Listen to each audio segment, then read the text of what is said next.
Алда хадисimiz Peygamberimiz sallallahu aleyhi ve sellem aytты: "İnne abwabal cenneti tahta zilali suyuf." Dürüstlükte cennet ишекләре кылычлар күләгәсендә. Cennet ишекләре кылычлар күләгәсендә. Кемдә әйтер? Ничек cennet ишекләре кылычлар күләгәсендә? Нәрсә аңлата кылычлар күләгәсе? Моның мәгънәсе бу Аллаһ юлында көрәшү. Һәм инде шушы хадистән без аңлыйбыз, Аллаһ юлында көрәшү Раббыбыз каршында бик зур улы гамәл булып тора. Бик зур улы гамәл булып тора.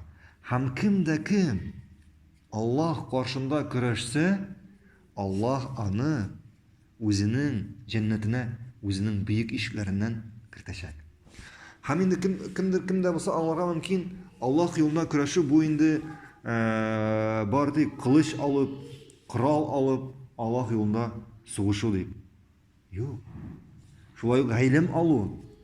Аллаһ юлында гыйлем, ислам динен өйрәнү, гыйлем таләп итү һәм шул гыйлемне тарату бу Аллаһ юлында көрәшү була. Бу да Аллаһ юлында көрәшү була.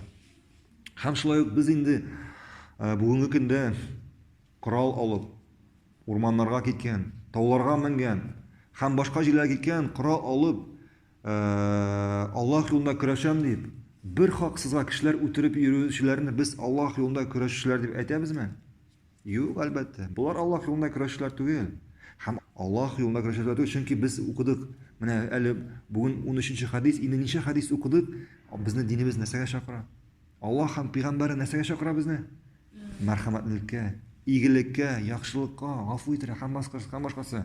Әгәр дә берәр кеше Аллаһ юлында гыйлем алса, үзенең гомерен, сәмәтен шул гыйлемгә сарыф итсә, шул гыйлемне таратса, бу кем була?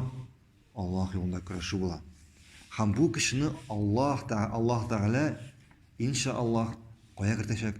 Үзенең бөек ишекләреннән җәннәткә кертәчәк.